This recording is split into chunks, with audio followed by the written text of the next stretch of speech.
네, 우리 성도님들 인사드리겠습니다. 안녕하세요. 네, 반갑습니다. 우리 사회하신 형제님께서 오늘의 날짜를 다시 한번 저희로 이렇게 상기할 수 있게 해주셨습니다. 오늘이 6월 16일. 저도 이렇게 그 날짜를 이렇게 좀 일부러 꼽아보는 것을 이렇게 좋아하는 편입니다. 그렇지 않으면은 그냥 종종 말씀드리지만 다 그냥 매일매일 똑같아서 오늘이 무슨 날인지 또 얼마큼 시간이 지났는지 다 알지 못해서 일부러 저도 이제 다이어리를 쓸 때에도 날짜가 딱 적혀 있는 다이어리를 사용하고, 그래서 이제 어떤 날은 이제 기록하지 못하면 이제 빈 페이지로 그 다이어리가 지나가기도 합니다.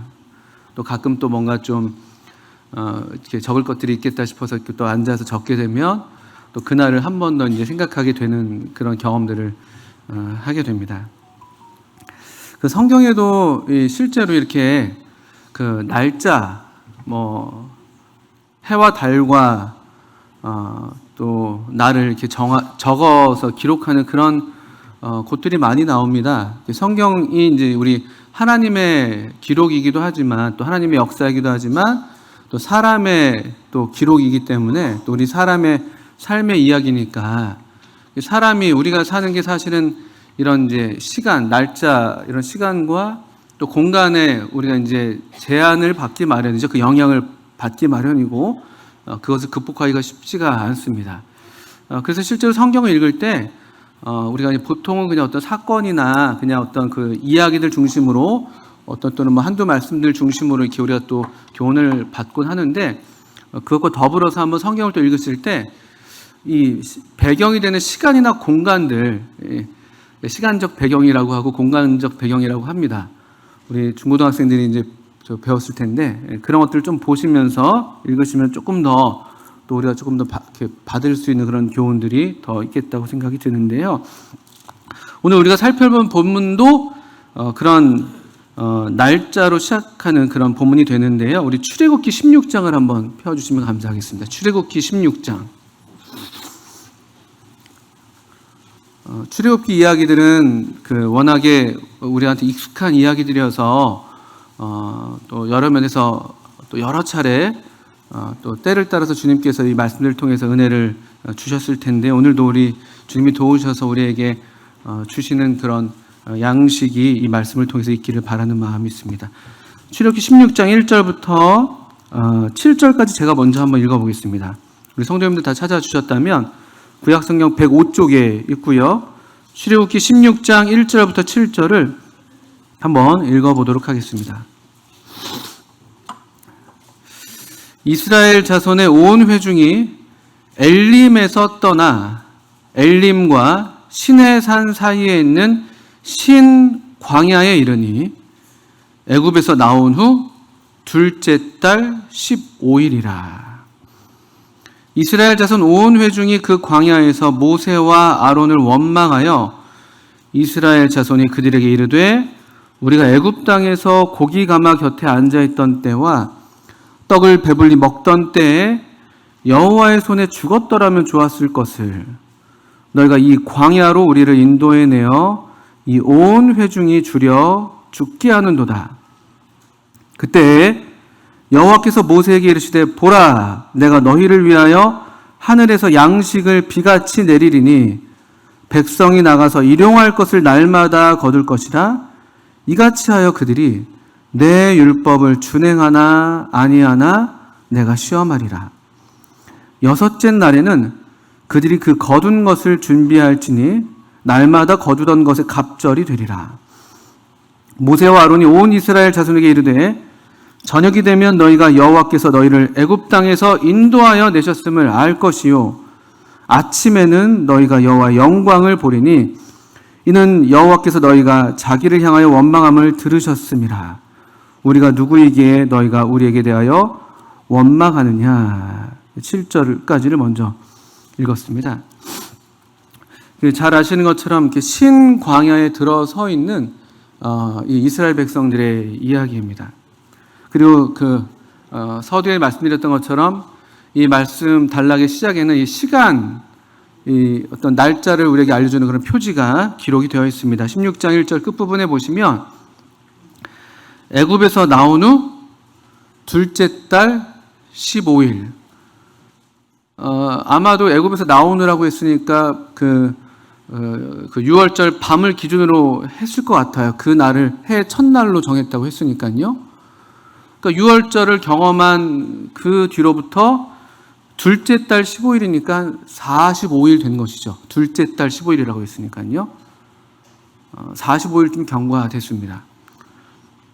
그리고 벌써 그 어간에 좀 크고 작은 일들이 있었습니다. 큰 일이 하나 있었습니다. 큰 일. 6월절도 큰 일이었는데 여러분 잘 아시는 것처럼 출애굽기 14장에는 바로 그 위대한 이스라엘 역사에서 이스라엘 백성이 절대로 잊을 수 없는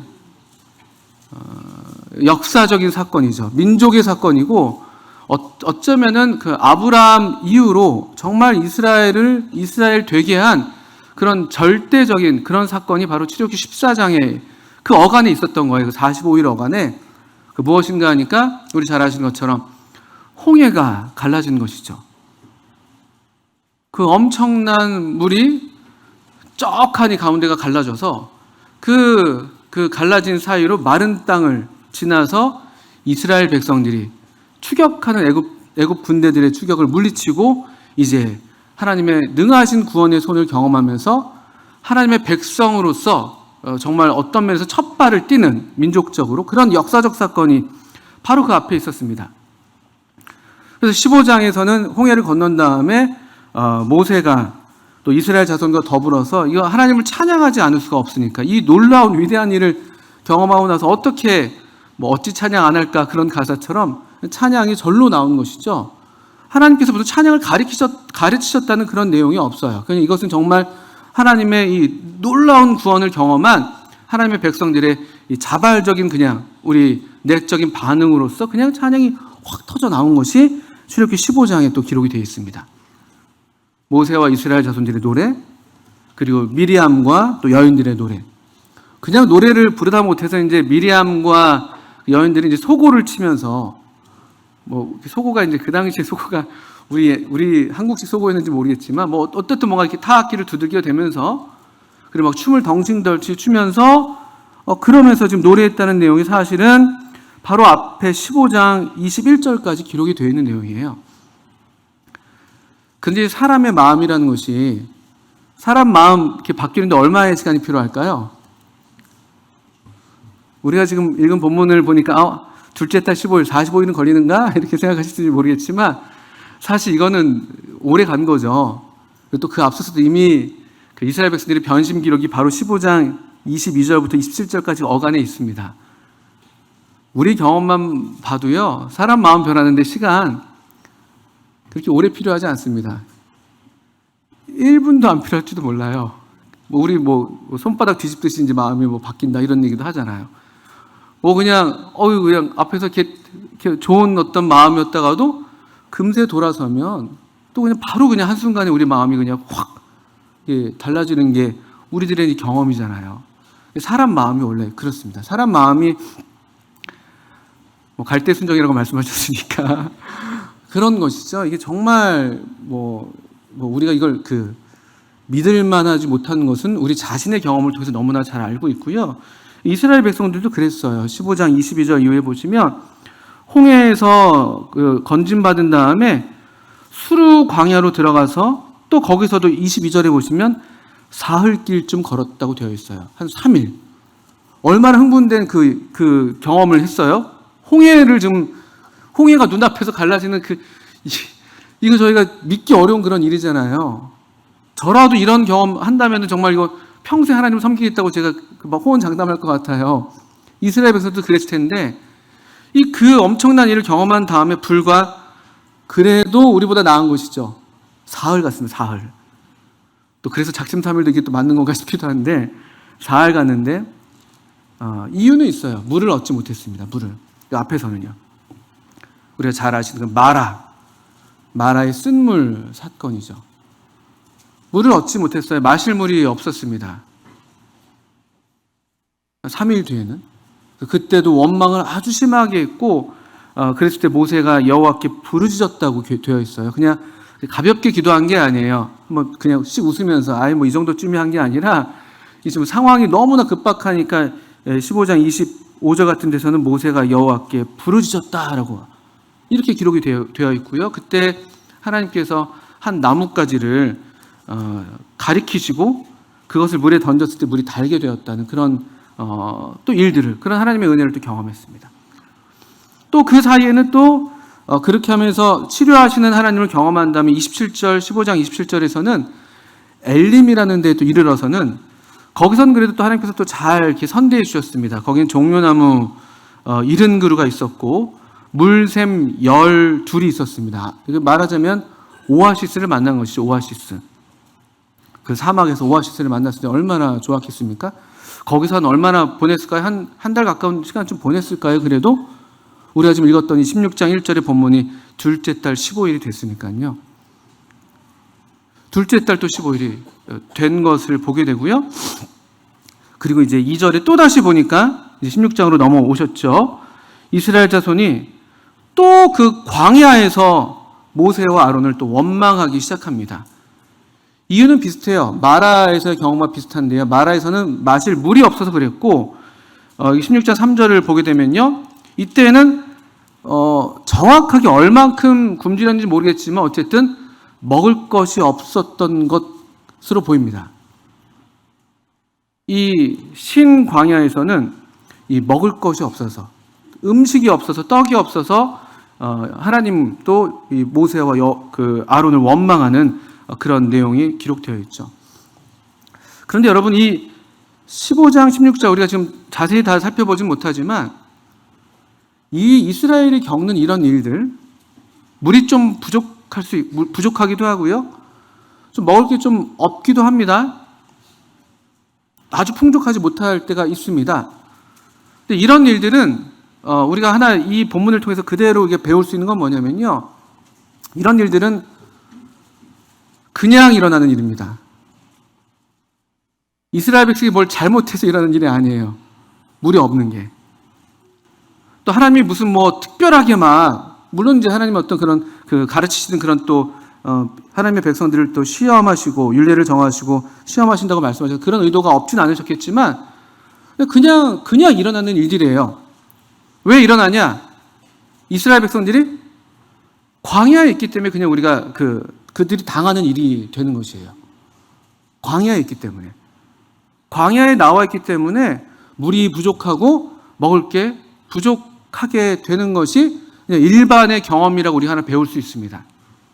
그럼 또 이스라엘 백성이 원망했던 내용처럼, 그러면 만약 그들이 애굽 땅에 있었더라면 괜찮지 않았겠냐라고 말할 수 있겠죠.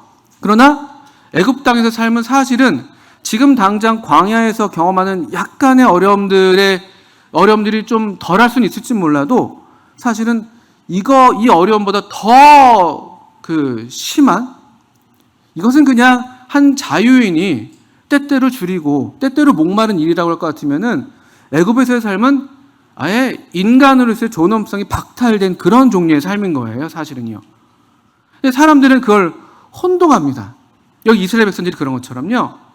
이게 우리의 경험과 아주 닮아 있어요. 우리도 우리 주님을 따르는 삶을, 하나님의 놀라운 은혜를 경험하고, 또 우리가 주님 허락하시면 6월 또 말이나 7월 달에 이 침례식을 갖게 될 텐데, 그때 아마 이제 많은 또 참 은혜를 찬양하는 그런 노래들, 그런 간증들이 우리 가운데 있을 겁니다. 또 우리도 또 그 간증을 들으면서 하나님을 찬양할 것이고, 정말 이것이 맞아, 이런 또 마음의 믿음이 새로워지기도 하겠죠. 그런데 제가 저주하는 것은 아닙니다. 그런데 그 구원의 기쁨, 그런 것들이 또 생각보다 오래가지 못하는 것들을 또 분명 만나실 거예요. 우리 자신의 문제일 수도 있고, 우리 자신의 연약의 문제일 수도 있겠고, 구원받았다고 하는데 내가 그렇게 하나님 은혜 가운데 기뻐하는 삶을 살고 죄를 이겨내는 삶을 살았었는데 언제가 보니까 내가 또 이렇게 전과 같은 삶을 살고 있는 자기 자신의 모습에서 그런 어려움들을 발견할 수 있을 것이고요. 또 이제 바깥에서 일어나는 일들도 또 그런 하나의 도전이 되고 시험이 될 수도 있습니다. 전에 이 예수를 믿기 전에는 가족들과 참 화목했는데 예수를 믿고 나서 이 살아가는 가족들에게 주님을 증거하니까 갑자기 이 정말 원수가 집안의 가족이라고, 갑자기 가족 사이가 어려워지고, 전에 절친이었던 친구들이 갑자기 등을 돌리고, 이런저런 또 우리가 이제 일들을 겪으면서 좀 힘든 시간들을 또 만날 수도 있을 것입니다. 근데 그런 일들이 저와 여러분의 경험이고 우리 모두의 경험이죠. 근데 또 그렇다고 해서 그러면 그런 어려움들이 없는 그 과거의 삶이 그러면 차라리 나았던 것이냐? 우리는 절대로 그렇게 말할 수는 없는 것이죠. 왜냐하면 그때 우리는 이 사람으로서, 참된 사람으로서의 삶을 산다고 말할 수가 없었잖아요. 그 사망의 그늘에 누가복음 1장에 나오는 것처럼 생명의 산자의 땅에 있었던 것이 아니라, 살던 것이 아니라 그 애굽은, 또는 우리가 구원받기 전에 그 삶은 생명이라고 말할 수 없는 사망이 지배하는 흑암의 권세라고 말할 수 있는, 사실 그런 종류의 삶이라고 말할 수 없는 그런 종류의 삶이었던 것이죠. 짐승들이 그냥 먹고 싸고 그러면 이제 더 이상 바랄 것이 없는, 지금 사실 16장 3절의 이 이스라엘 백성들의 원망은 슬프게도 이제 그 정도의 이야기를 하는 거예요. 이스라엘 자손이 그들에게 이르되 우리가 애굽 땅에서 고기 가마 곁에 앉아 있던 때와 떡을 배불리 먹던 때에 그때 여호와의 손에 죽었더라면 좋았을 것을. 그 땅에서는 어떤 참된 삶을 소망하지도 않아요. 여기 지금 이들의 마음이 어쩌면 실제 그 당 과거의 그들의 삶의 모양을 묘사하는 말일 수 있습니다. 그렇게 배불리 먹고 죽으면 그만이지. 삶에 대한 어떤 희망을 얘기할 수 없고, 참된 삶의 의미를 얘기할 수 없고, 그걸 꿈꿀 수도 없고, 그냥 하루하루 그냥 노예로 그 험한 삶을 살다가 그래도 가끔 밥 먹으면 그냥 그걸로 족하고 배부르고. 그래서 우리 존재의 의미에 대해서 생각할 틈도 없고, 왜 사는지도 모른 채 그냥 살다가 죽었더라면, 이게 사실은 애굽에서 살던 사람들의 어쩌면 그 삶의 모습이고 우리의 지난날의 모습이기도 할 것입니다. 근데 광야는 거기로부터 나오는 순간, 전에 우리 육신이 조금 그래도 누렸던 그런 것들이 이런 어떤 불편을 감수하게 되는 것이라는 것을 말씀드리는 거예요. 그게 이스라엘 백성들의 일반의 경험이었고, 또 동일하게 우리 하나님의 백성, 오늘날 하나님의 백성들인 저와 여러분의 일반의 경험이라는 것이죠. 놀라지 마십시오. 하나님이 우리를 그래서 줄여 죽게 한다고 여기 3절 끝부분에 보시면, 너희가 이 광야를 우리를 인도해내어 이 온 회중이 줄여 죽게 한다, 이렇게 얘기했는데, 이건 사실 사실과 다르죠. 하나님이 이스라엘 백성을 모세를 통해서 광야로 인도해 내신 것은 그들로 죽게 하려고 하는 게 아니거든요. 그럴 거면 뭐하러, 진짜 말 그대로 그럴 이유가 없잖아요. 그냥 거기서 죽으면 그만이지. 뭘 굳이 또 광야로, 굳이 그렇게 하나님도 힘쓰셔가지고 홍해를 가르치고, 굳이 그렇게 또 많은 무수한 사람들의 생명을, 그 장자들의 생명을 앗아가시면서 굳이 그렇게 막 하실 이유가 없잖아요. 줄여 죽게 한다고 할 것 같으면. 이것은 사실은 틀린 이야기고, 또 불신의 이야기고, 사실 과장의 이야기죠. 이런 말들은 그래서 항상 그 옛날 뱀의 말과 많이 닮아 있어요. 하나님이 에덴에서 금하시는 열매는 딱 하나밖에 없었잖아요. 동상 중앙에 있는 선악을 알게 하는 나무의 실과, 그 하나만 하나님 금하셨는데, 그 뱀이 싹 와가지고 했던 말이 뭐냐면은, 뭐라고 얘기했는지 아세요? 그렇게 물어보지 않았어요. 너 정말로 그거 하나만 먹지 말라고 하셨어? 이렇게 안 물어봤어요. 어떻게 얘기했습니까? 그 창세기 3장을 보시면, 참으로 너에게 동산, 1절 이렇게 되어 있거든요. 동산 모든 나무의 열매를 먹지 말라 하시더냐. 이게 사단의 아주 흔하고 기본적인 전략이에요. 침소봉대하는 것이죠. 하나님께서 금하신 건 하나였어요. 그 전체는 그 하나를 제외한 모든 것에 하나님은 자유를 주셨어요. 근데 사단은 그런 식으로 접근하지 않아요. 그 하나를 보지 못하게 하고, 하나라는 것을 보지 못하게 하고, 전체를 다 그냥 무위로 돌리게 하는. 이스라엘 백성들이 여기 지금 불행히도 이 광야에서, 신광야에서 자신들 모르게 그런 시험을 사실 당하고 있는 것이고, 유혹이죠, 유혹. 우리가 그냥 그대로 그 유혹에, 이 사단의 유혹에, 보이지 않는 사단의 유혹에 그대로 자신들의 육신이 먹이가 되어서 육신대로 그대로 내뱉는 말들이 지금 16장 3절의 말들입니다. 두려 죽게 하려고 광야로 인도해 내신 게 아니거든요. 근데 그들은 어찌해서 너희가 우리를 광야로 인도해 내서 두려 죽게 하느냐, 이렇게 지금 과장된 말을 하면서 하나님을 대적하고 하나님을 원망하는 그런 불신의 전형적인 이 대적의 형태를 지금 보이고 있는 것을 우리가 16장에서 볼 수가 있습니다. 그래서 여러분들, 첫째로 우리가 교훈받을 것도, 경고를 삼으실 것은, 우리가 이 믿음의 삶을 살면서 당하는 일들에 대해서 그 야고보도 말씀하신 것처럼 어떤 시련을 만나게 되면 그것을 이상히 여기지 말아라. 이상히 여기지 말아라. 아, 하나님 믿는데 왜 이런 일이 생기지? 욥이 전형적인, 우리가 배웠던 욥이 바로 그런 경험들을 해온 것이잖아요. 이유를 알 수 없는 그런 시련을 당하는 거예요. 그냥 하나님의 사람이기 때문에 알 수 없는, 이유를 알 수 없는, 그가 알 수 없는. 그런데 이 욥의 친구들이, 그들도 이제 불행히도 의도는 선했을지 몰라도 계속 그 이유를 찾는 그런 잘못을 범한 것이거든요. 그것이 옳은 것이 아닙니다.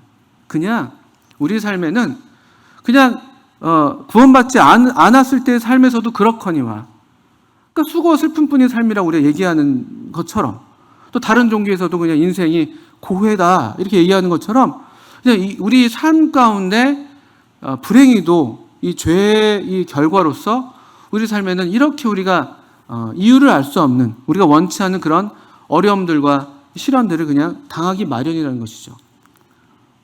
하물며 성도의 삶은 더더군다나 그렇다는 거예요. 일반적인 어떤 시련 그 너머로 뭔가 우리 생각에는 겪지 않았어도 될 만한 그런 시련들을, 아까 말씀드렸던 것처럼 그런 것들을 당할 수도 있다는 것이죠. 근데 그럴 때 그것을 이상히 여기지 마십시오. 광야에 있기 때문에 그렇습니다. 우리가 하나님의 능하신 손으로 구원함을 경험해서 지금 하나님을 따르는 그런 삶을 지금 살고 있기 때문에 이런 일들을 당한다, 이렇게 보시면 됩니다. 하나님도 그걸 아세요. 그래서 아주 이들을 혹독하게 이때 다루지는 않으세요. 이제 막 첫 걸음마를 뗀 입장일 테니까요. 우리 여러분들 왜 이 사람도 그 발달 단계가 있잖아요. 아이가 처음 이제 태어나고, 영아기, 최영화 자매님, 영아기, 죄송합니다. 영아기. 그런 다음에 뭐 유아기, 뭐 유년기 해서 이렇게 넘어오지 않습니까? 근데 그 시기 있잖아요. 저도 직접 보지는 못했는데 이육이라는 시기가 있더라고요. 이육이. 젖을 떼는 그런 시기더라고요. 그래서 이유식도 먹이면서 이제 젖을 떼면서 이제 젖 말고 다른 걸 먹여야 되는 그런 시기를 겪을 때, 그때 이제 저도 잘 몰랐는데 저희 큰아들 이제 이유기 그거를 이제 훈련할 때 저보고 집사람이 나가 있게 했었습니다. 그냥 하루 종일, 제가 밤에 어디 갔는지 모르겠어요. 나가 있게 했었어요. 근데 애들이 이제 엄청 울었대요. 엄청 정말 얼굴 시뻘겋게 우는 거죠. 보통 그럴 때 이제 그 엄마들 마음 약하시면 어떻게 되는 거예요? 아이고 우쭈쭈쭈 다시 또 이제 또 이렇게 젖이 물리게 되면서 얘는 계속 이제 그 시기를 지나지 못하게 되는 그렇게 되는 건데, 놀랍게도 우리 어머님들은 정말 놀랍게도 그 극진한 모생애를 가지시면서도 그 아이들의 울음을 그냥 다 견뎌내셨더라고요. 그냥 울어라. 그러진 않아요. 얼마나 마음이 아파하면서 막 저거 어떻게 해야 되나, 먹여야 되나, 저걸 어떻게 해야 되나, 괜찮은 건가, 저러다 죽는 건 아닌가, 뭐 그러시지 않았겠습니까? 전 잘 모릅니다. 전 나가 있었으니까요. 너무 시끄럽고 너무 정말 죽을 것처럼 울었다는 그런 얘기를 제가 나중에 들었었어요. 그리고 나면 이제 딱 젖을 떼게 되면서 이제 새로운 어떤 음식을 섭취할 수 있게 되잖아요. 이게 비슷합니다. 아직 이스라엘 백성들은요, 이제 막 젖된 아이예요. 이제 막 첫 걸음 뗀 거예요. 여전히 익숙한 것은 애굽의 음식들이에요. 애굽의 음식들. 여기 보신 것처럼 여기 3절에 다시 보시면 고기 가마 곁에 앉아서 또 떡을 먹고, 그게 그냥 그들의 익숙한 음식이니까 좀 배고프니까 다시 또 금세 그것들을 찾으면서 원망하는 거예요. 근데 하나님께서 이들의 원망에 대해서 이때에는 그렇게 아주 혹독하게 지금 대하지는 않으시는 것처럼 보이는 게, 4절에 보시면 사실 이들 엄청 막 과장하고 죽을 것처럼 막 정말 죽겠습니다 막 했는데, 그때 여호와께서 모세에게 이르시되 보라 내가 너희를 위하여 하늘에서 양식을 비같이 내리니 백성이 나가서 일용할 양식을 일용할 것을 날마다 거둘 것이라. 이같이 하여 그들이 내 율법을 준행하나 아니하나 내가 시험하리라. 이유 좀 시키는 거예요. 저들 떼는 것이죠. 그거 아니야. 그리고 너희들이 먹어야 될 다른 양식이 있어. 그 고기가 막 밑에서 먹었던 그 떡 아니고, 그 애굽이 주는 그 떡 아니고, 여기 보신 것처럼 4절에 아주 중요한 말씀이 있잖아요. 내가 너희를 위하여, 야, 그 애굽에서 내가 갖다 줄게가 아니에요. 그거 먹고 싶구나. 애굽에서 얼른 내가 가서, 그거 어려운 일 아니잖아요.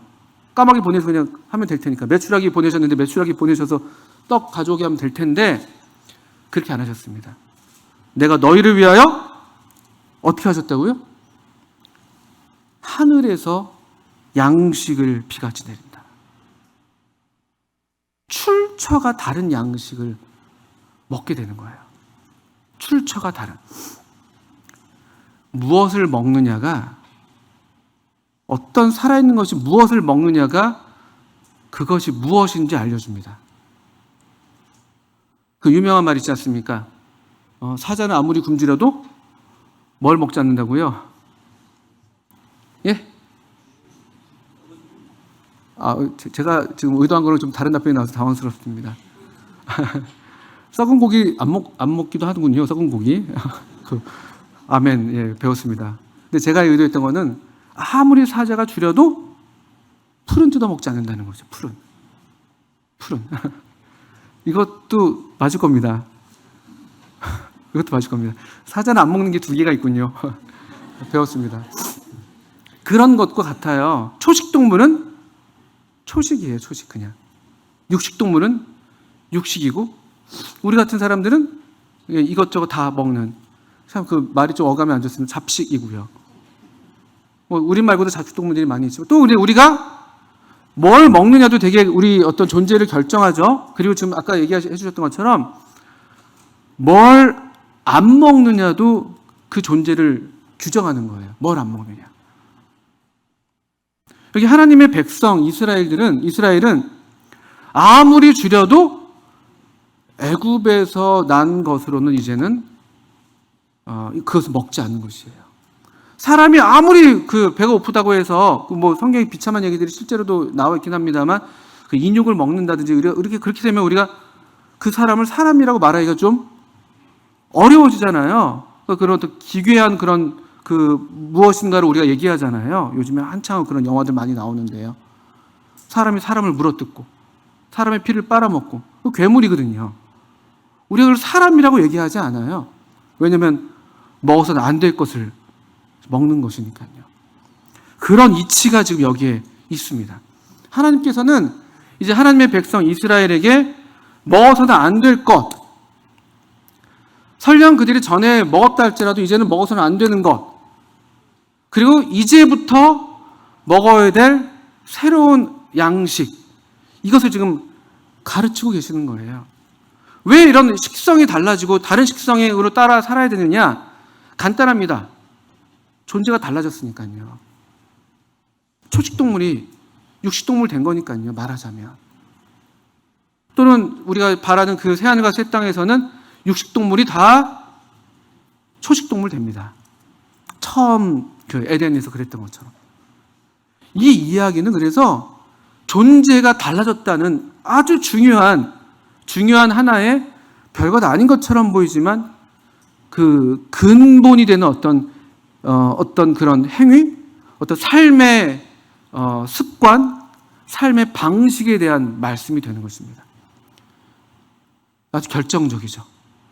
그리고 그것이 4절 후반부에 나오는 것처럼 이렇게 하면서 하나님께서 의도하신 것은 내 율법을 준행하나 아니하나 내가 시험하겠다. 율법을 가르치시는 거예요. 율법을. 애굽의 법도를 따라 살았던 그들의 삶이 이제는 애굽의 삶의 방식이 아니라 하나님의 율법, 하나님의 말씀에 따라 사는 삶을 이제 살도록 하시는 그런 말씀이 바로 이것인 것입니다. 그래서 시험한다는 것은 4절 후반부에 이 유혹한다는 게 아니에요. 단련한다는 것이죠. 이제 이 이스라엘 백성, 하나님의 백성은 애굽의 삶의 방식을 뒤로하고 때때로 어떤 그런 유혹이 느껴진다 할지라도 이제 그것에 대해서 노라고 말할 수 있는 그런 어떤 거절할 수 있는 그런 힘, 그런 능력, 그런 것들을 지금 배양하기 위해서 단련하시겠다는 거예요. 내 육신이 저 애굽에서 먹었던 그 떡을, 그 배부르게 먹었던 그 떡이 난 너무 땡기는데 아니야, 그렇지 않아. 하나님 여기 율례와 법도에 따르니까 나는 하늘에서 내는 그 양식을 먹게 되어 있구나. 이거 계속 지금 이제 이유기를 좀 보내게 하시는 것이죠. 그리고 6절과 7절을 보시면 이 하늘에서 양식을 내리시면서 모세 아론이 이스라엘 자손에게 이렇게 얘기합니다.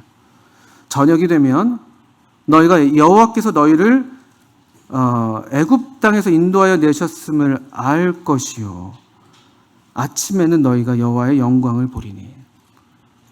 저녁이 되고 아침이 되고 이 시간의 이 패턴을 또 주목해 보셔야 됩니다.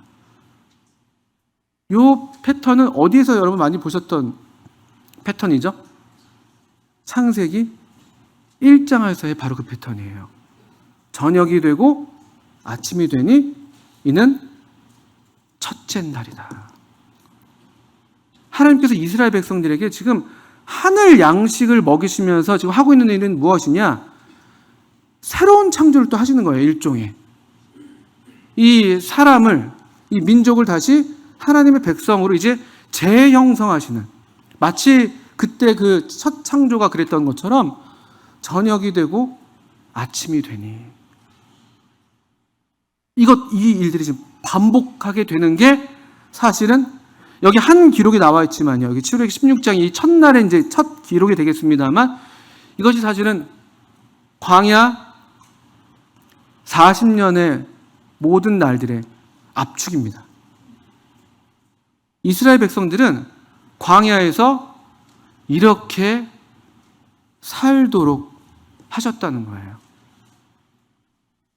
애굽에서 점점 물리적으로도 멀어지면 멀어질수록 그들의 삶 가운데 있는 그 옛 어떤 삶의 습성들, 우리의 육신으로부터 점점 멀어지면서 우리 안에 있는 애굽의 물들이 점점 빠져나가게 하시면서 또 저녁이 되고 아침이 되게 하시면서 그 아침마다 또 하늘에서 내리시는 그 하늘 양식을 먹게 하심으로 그래서 그들이 하나님의 백성으로 40년간 형성되게 하신 것이죠. 여러분, 그래서 광야는 그냥 인간적으로 눈으로 보면 또 실제로 그 이스라엘 그 백성들의 어떤 그 경험에 비춰봤을 때 그건 실패의 기간일 수 있죠. 왜냐하면 이스라엘 백성들이 그 가데스 바네아에서 정탐을 보냈을 때 불신의 말을 했던 그 불신에 따라 하나님께서 징계하신 그 연수가 바로 40년이니까 우리 편에서 보면은 실패일 수 있습니다. 우리 편에서 보면은 이건 참 허송한 헛된 시간처럼 보이죠. 또 그것이 또 우리가 또 받아야 될 교훈이기도 해요. 시편 78편에 여기 잠깐 손을 넣으시고요. 시편 78편에 그 이스라엘 백성들의 광야 삶에 대해서 그들의 불신에 대해서 좀 많이 책망하시면서 이를테면 시편 78편 33절을 보시면 실제로 그 날들에 대해서 또 이런 평가가 또 하나님의 평가이기도 합니다. 이런 면이 없지 않습니다. 우리도 이것을 반드시 명심해야 될 또 교훈이 되겠죠.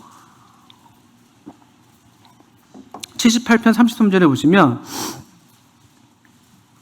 하나님이 그들의 날들을 헛되이 보내게 하시며 그들의 횟수를 두려움으로 보내게 하셨도다.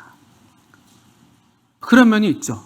우리가 생각한다면 이때 좀 이스라엘 백성들이 좀 잘 순종했더라면 더 순탄하게 더 짧은 기간에 더 이렇게 시간을 보내지 않았을 수 있었을 텐데, 우리가 또 받아야 될 교훈이기도 합니다. 그런 면이 분명히 있습니다.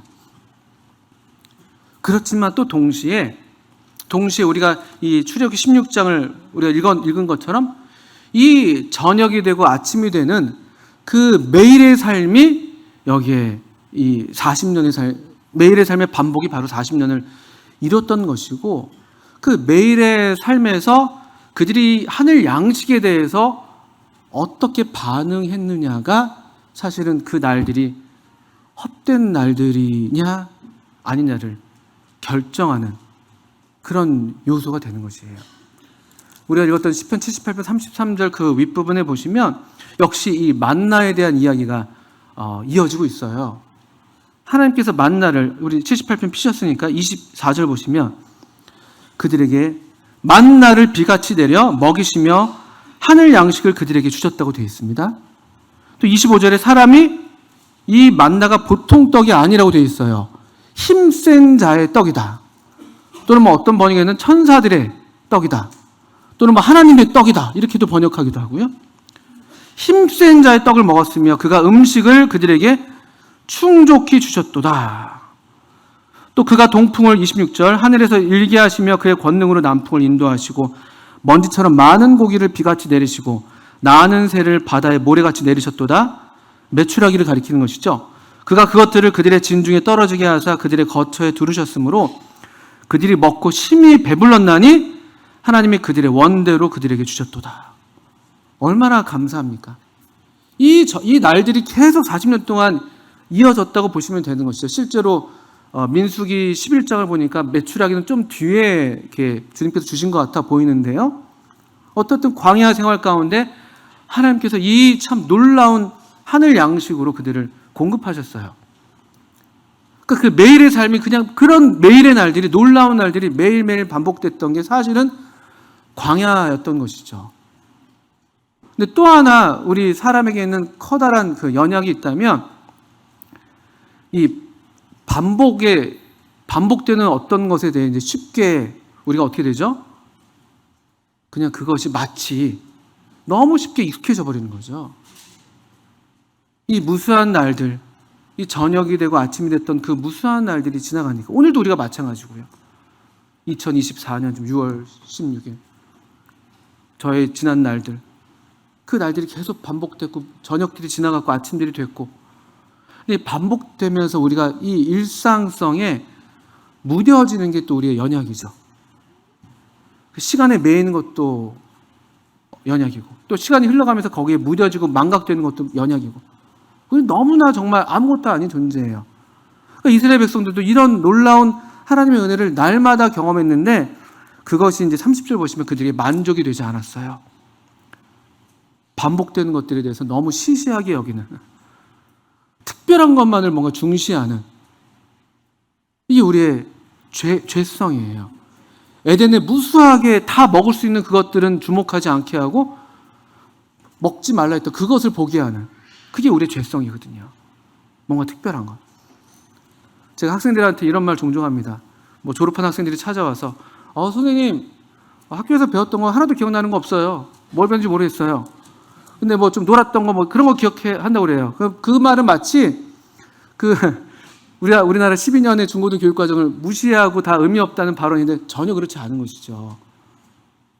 그 무수한 날들이 있었기 때문에 어떤 특별한 것도 의미가 있게 되는 것이고, 사실 우리를 키워낸 거는 기억나지 않는 그 특별하지 않았던 그 날들이거든요. 제가 그 말 싫어합니다. 그 말 싫어합니다. 다 그런 특별한 것만 원해 애들이. 너무 지루하다 그러고.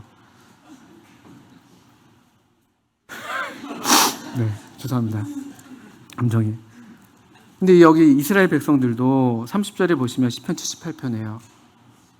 이것이 얼마나 놀라운 일인지 우리 똑같죠. 그걸 잊고 그들이 그들의 욕심을 버리지 아니했다. 이렇게 반응하게 되면 이게 헛된 날들이 되는 거예요. 그 날들에 대해서 하늘 양식으로 배부르면서 참 하늘 양식으로 인해서 우리를 먹이시는 하나님, 그 하나님께 감사한다면 그 날들은 정말 하나님의 사람으로서 빛나는 한 날이 되는 것이고, 그 창조의 영광을 이렇게 뿜어내는 그런 날이 되는 것이고, 반면에 이스라엘 백성들처럼 또 제가 그러는 것처럼 이 그냥 지루하고 반복되고 뻔한 그것들에 대해서 뭔가 더 하는 욕심을 부리게 될 때 오히려 그래서 그 날들은 헛된 날이 돼요. 저녁에 다이어리를 쓸 때 특별한 게 없으면 그것은 의미 없는 날이다, 이렇게 생각하는 그런 우리의 발상들. 오늘은 뭐 별거 없었어. 그런 발상들은 그냥 그대로 사실 그것이 애굽에서의 삶의 그 계수하는 방식이에요. 살았어도 사는 게 아닌. 그러니까 생명의 산자의 땅에 있는 게 아니라 사망의 그늘에 앉아있는, 흑암의 그 그늘에 앉아있는 이스라엘 백성들이 세례 요한이 오기 전에, 우리 주님이 오기 전에 그런 삶을 살았다고 누가복음 1장 70절인가요? 그렇게 되어 있는데요. 그렇게 된 반면에 여기 우리가 만약에 이 출애굽기 16장의 이 말씀에 머문다면 이 16장의 날들이 그래서 우리에게 주님 은혜로 반복된다면 이 날들은 다시 보시면 출애굽기 16장으로 돌아오십시오. 16장 6절 7절. 모세와 아론이 온 이스라엘 자손에게 이르되 저녁이 되면 너희가 여호와께서 너희를 애굽 땅에서 인도하여 내셨음을 알 것이요 아침에는 너희가 여호와의 영광을 보리니. 이런 우리의 어떤 삶의 어떤 습관, 삶의 양식이 된다면 이 광야의 날들, 사실 우리가 지금 살고 있는 날들이 사실 다 광야의 날들이라고 말할 수 있거든요. 우리가 아직 하나님께서 약속하신 그 약속의 땅에 아직 이르지 못했습니다. 완전한 안식에 아직 우리가 도달하지 못했어요. 우리가 계속 이 말씀들의 믿음으로 화합할 때 우리가 이 약속한 안식에 들어가게 될 것이라고 히브리서의 말씀에 기록되어 있는데요. 그게 이런 원리로, 그 원리가 실제 매일의 삶에서 이렇게 적용되는 것이라고 이해가 됩니다. 저녁에는요, 여기 보세요. 저녁이 되면 너희가 여호와께서 너희를 애굽 땅에서 인도해 내셨음을 알 것이요. 왜 저녁에 그걸 알까요? 왜 저녁에 우리가 지금 애굽 땅에서 하나님께서 우리를 인도하셨구나를 왜 알까요? 제가 생각해 봤어요. 저녁에 잠자리에 누울 거 아니겠습니까? 제가 잘은 모르지만 우리 노mel천재님께 나중에 여쭤봐야 되겠습니다만 그 광야가 밤에는 엄청 춥다며요. 그러니까 주님께서 또 이렇게 또 잘 이렇게 덮어주지 않으시면은 쉽게 잠자리에 들기 어려운 아주 강추위라고 들었는데 뭐 영하로 엄청 떨어지는 그런 날들도 있다고. 저는 이런 생각 혼자서 해봤습니다. 밤에 이 사람들 얼마나 추웠을까. 누웠는데. 현실이죠, 현실. 너무 혹독하다. 어떤 때는. 이게 뭔가. 애굽에서 그래도 나름 2다리 잘 뻗고 나름 따숩게 이집트니까 춥지도 않았을 거 아니에요. 더우면 더웠지. 여기 또 추운데 나와 있으니까 또 아주 좀 이렇게 평안하지 않은 어떤 그런 어떤 그 수면 욕구를 해결해야 되는데 그것이 잘 해결되지 않는 그런 어떤 현실들이지 않았을까? 한편으로는 그게 일종의 원망 요소도 될 것이었겠어요, 그렇죠? 내가 왜 여기 나와서 이렇게 개고생을 하나? 속된 말로. 또 그 원망하는 말의 내용을 따르자면 그렇지만 다행히 이 말씀에서만 보건대 그들이 그런 어떤 시간이 없진 않았겠습니다만 현실을 인정하는 것이죠. 그래, 나 애굽에서 나왔구나. 내가 어떻게 애굽에서 나왔지? 하나님이 나를 구원하셨지. 하나님이 우리를 구원하셨지. 이런 묵상이지 않았을까? 이런 심중에 이렇게 말하게 되지 않았을까? 그리고 아침에는요, 7절에는 어떻게 됐습니까? 날이 밝습니다. 아침에는 하나님께서 약속하신 그 만나가 지면에 이제 딱 내려 있어야 되는 것이죠. 반짝이는 이슬들 이렇게 싹 사라지는 그 어간에 이제 쫙 신비롭게 하나님의 이 하늘에서 내리신 그 하늘 양식이 지면을 덮어 있어야 됩니다. 그것들을 주우면서 한 오멜이라고 되어 있던가요? 뭐 먹을 만큼 이제 거두게 하셨었는데요. 그걸 주우면서 16장 15절에 보시면 여기 만나라는 이름이 아직 등장하진 않는데 15절에서 먼저 얘기되는 게 이스라엘 자손이 보고 13절부터 읽죠. 저녁에는 메추라기가 와서 진에 덮이고 아침에는 이슬이 진 주위에 있더니 그 이슬이 마른 후에 광야 지면에 작고 둥글며 서리같이 가는 것이 있는지라. 15절 이스라엘 자손이 보고 그것이 무엇인지 알지 못하여 서로 이르되 이것이 무엇이냐 하니 모세가 그들에게 이르되 이는 여호와께서 너희에게 주어 먹게 하신 양식이라. 그리고 31절에 이스라엘 족속이 그 이름을 만나라 하였으며 가시같이 희고 맛은 꿀 섞은 과자 같았더라. 모세가 이르되 여호와께서 이같이 명령하시기를 이것을 오멜에 채워서 너희의 대대 후손을 위하여 간수하라. 이는 내가 너희를 애굽 땅에서 인도하여 낼 때에 광야에서 너희에게 먹인 양식을 그들에게 보이기 위함이니. 제가 일부러 천천히 읽었습니다. 이 만나를 잘 간수하라고 했습니다. 기억하라고, 잊지 말라고. 무엇이냐 하니까 광야에서 너희에게 먹인 양식. 광야에서 먹이실 수 있어요. 하나님 광야에서 먹이십니다. 애굽의 것으로 먹이지 않으시고 하늘의 것으로 먹이세요. 사람들이 이게 뭔지 몰라요. 이게 뭐지? 이게 뭐지 하면서 줍습니다. 그 만나의 뜻이 이것이 무엇이냐라는 뜻이라고 그러죠. 아예 그냥 그것이 이름이 돼버렸다고 하죠. 이름을 붙일 수가 없어요. 하나님께 속한 하나님의 생명의 이 신비는 사실 이름을 붙일 수가 없어요. 성령님은 우리가 규정할 수가 없습니다. 하나님의 숨결을. 이것이 무엇이냐라고 하면서 우리가 그냥 받을 뿐이에요.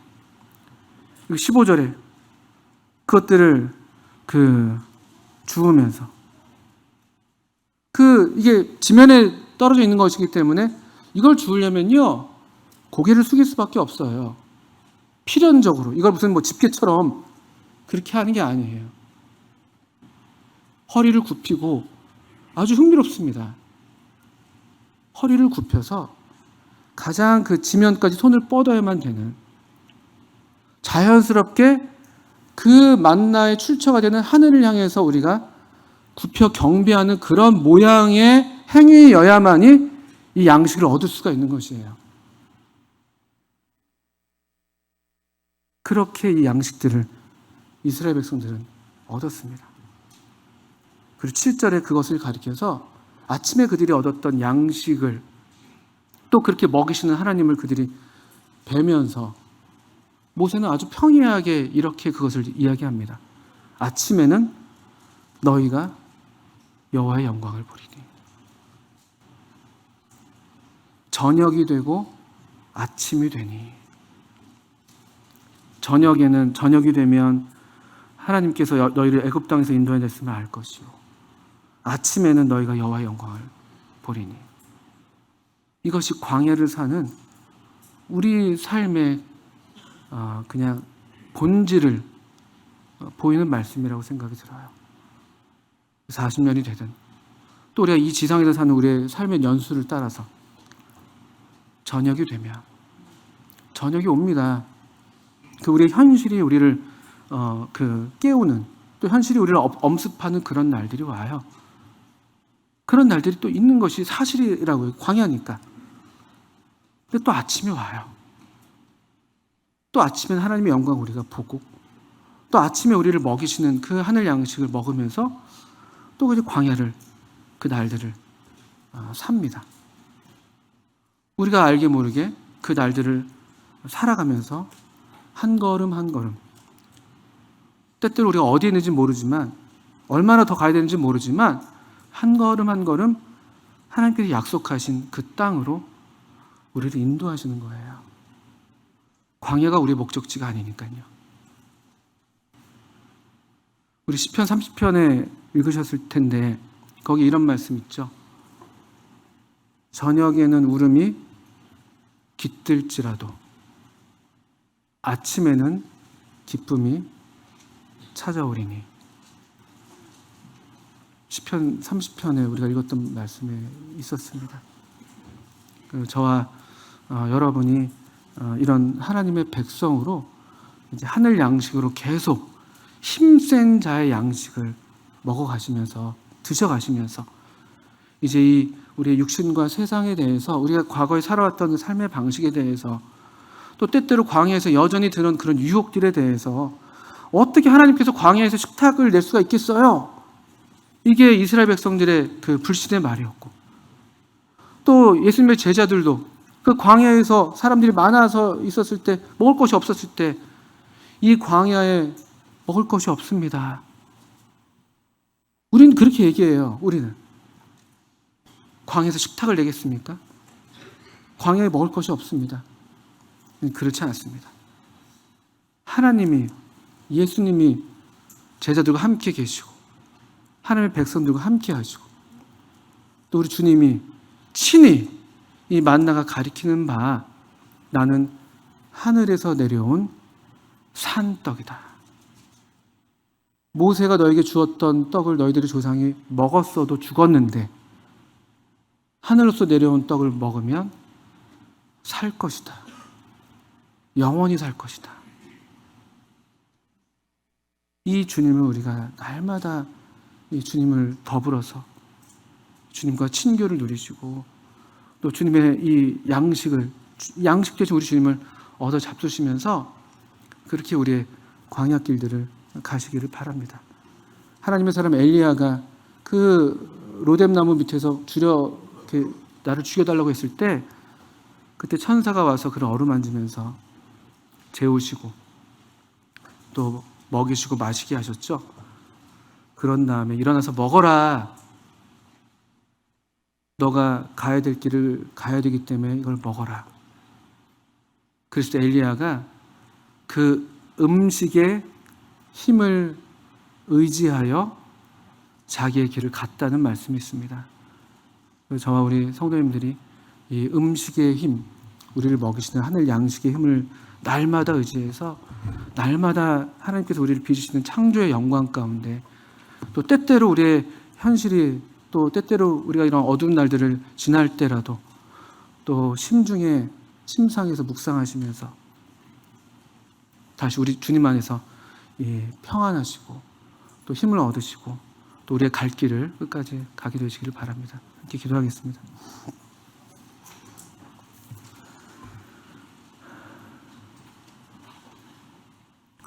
아버지 하나님, 참 주의 백성들을 사랑하시고 또 주의 자녀들을 위해서 자신을 아끼지 아니하시고 우리를 살리시는 양식으로 내어 주실 만큼 사랑하시는 우리 아버지 하나님, 또 귀하신 아드님께 감사를 드립니다.